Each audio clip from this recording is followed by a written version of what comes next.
Rasulullah sallallahu alaihi wasallam.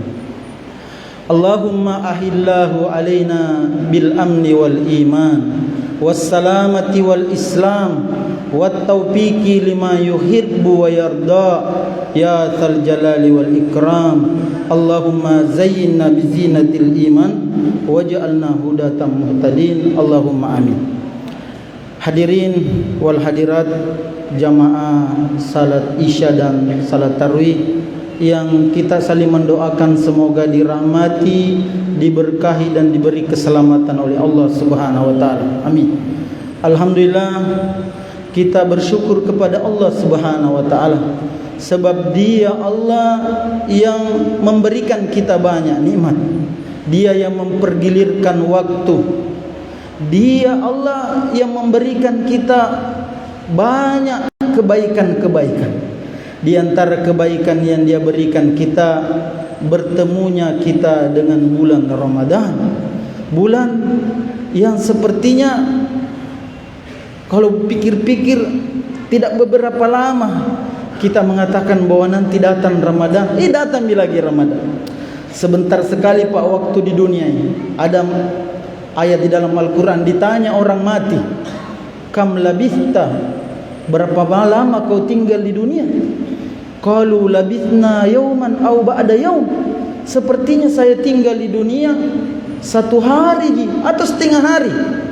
Menandakan dekatnya waktu, sempitnya waktu, dan itulah kita saat ini tidak terasa ketemu makin lagi bulan Ramadan.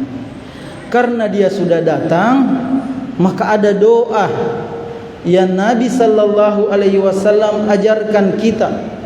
Kalau masuk setiap masuk tanggal 1 kalender Islam Hijriah, Nabi berdoa, Allahumma ahillahu alaina bil amni wal iman was salamati wal islam wat taufiqi lima yuhibbu wa yarda rabbi wa rabbukallah.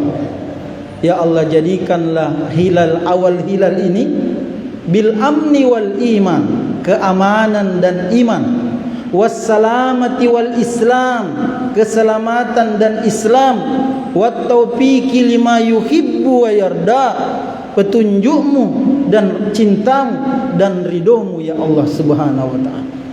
Alhamdulillah, kita berada di malam pertama dan ada sebagian saudara kita belum malam pertama. Saya akan jelaskan tentang kenapa bisa ada 2 perbedaan. Jawabannya, selama ada 2 benda langit di atas kepala kita ini, 2 selalu muncul, maka akan selalu muncul 2 atau penetapan masuknya Idul Fitri. Kalau tahun lalu bersamaan puasa, gara-gara dia tidak, karena dia tidak tahu bahwa Allah mentakdirkan di dunia ini ada 2 hari, pekan, bulan dan tahun. Apa itu namanya? Metode Qamariyah dan metode Syamsiyah. Yang membuat hari ini kita 1 Ramadan kita mengadopsi metode Syamsiyah, kalender berdasarkan perputaran matahari, Syamsiyah. Dan yang membuat saudara kita besok ada yang memulai 1 Ramadan karena dia mengadopsi kalender Qamariyah, kalender berdasarkan perputaran bulan. Dan itu jelas di dalam Al-Quran, di dalam surah Yunus. Allah berfirman, A'udzubillahi minasyaitonirrajim. Huwallazi ja'ala asy-syamsa diya'an wal qamara nura wa qaddarahu manazila lita'lamu 'adadas sinina wal hisab.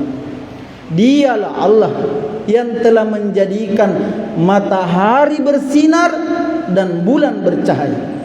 Dengan sinar matahari dan cahaya bulan itu Allah menetapkan peredaran mereka, dan dengan itu engkau ketahui bilangan tahun, perhitungan tahun dan bilangan waktu. Klop ini ayatnya. Dua benda tadi disebut, syamsun wal qamar. Jadi metode syamsiah dan metode qamariyah. Kemudian yang mempertegas bahwa ada dua cara menghitung hari, menghitung pekan, menghitung bulan di dalam surah Al-Kahfi.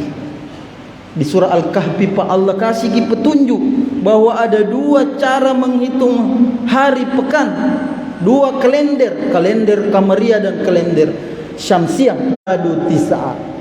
Jadilah ashabul kahfi itu tidur di dalam gua 309. Kalau yang menggunakan kalender syamsiah seperti yang digunakan oleh Muhammadiyah metode, ya, yang digunakan NU metode ruqyah, ya.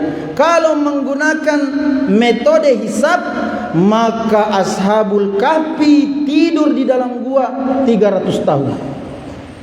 300 tahun matin rodila dan naguai ashabul kahfi kalau kita menggunakan kalender hisab, yaitu metode hisab. Kalau kita menggunakan kalender qamariyah, ashabul kahfi tidur di dalam gua 309 tahun. Ini pendapat ulama Profesor Dr. Wahab Zuwaili, pengarang kitab Tafsir Al-Munir.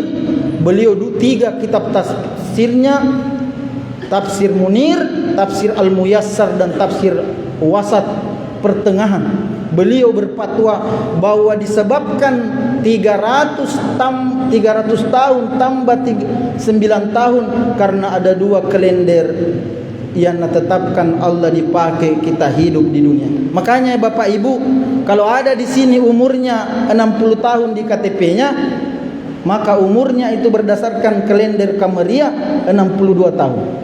Kalau ada di sini anak muda umurnya 30 tahun di KTP-nya, berarti dia umurnya berdasarkan kalender qamariyah 31 tahun. Karena selisih antara kalender qamariyah dengan kalender syamsiah, berapa selisihnya? 11 hari setiap tahun. Memahami bahwa perbedaan itu akan senantiasa ada. Dan boleh jadi jamaah salat saya untuk mencerahkan tulisan saya. Apa? Keduanya bisa benar. Suatu ketika Nabi berberi instruksi kepada sahabat, la salata ahadukum illa li Bani Quraidah. La salata ahadukum asra illa li Bani Quraidah. Janganlah di antara kalian salat asar kecuali di kampung Bani Quraidah. Sahabat pergi nih, satu rombongan ini Pak. Di perjalanan masuk waktu salat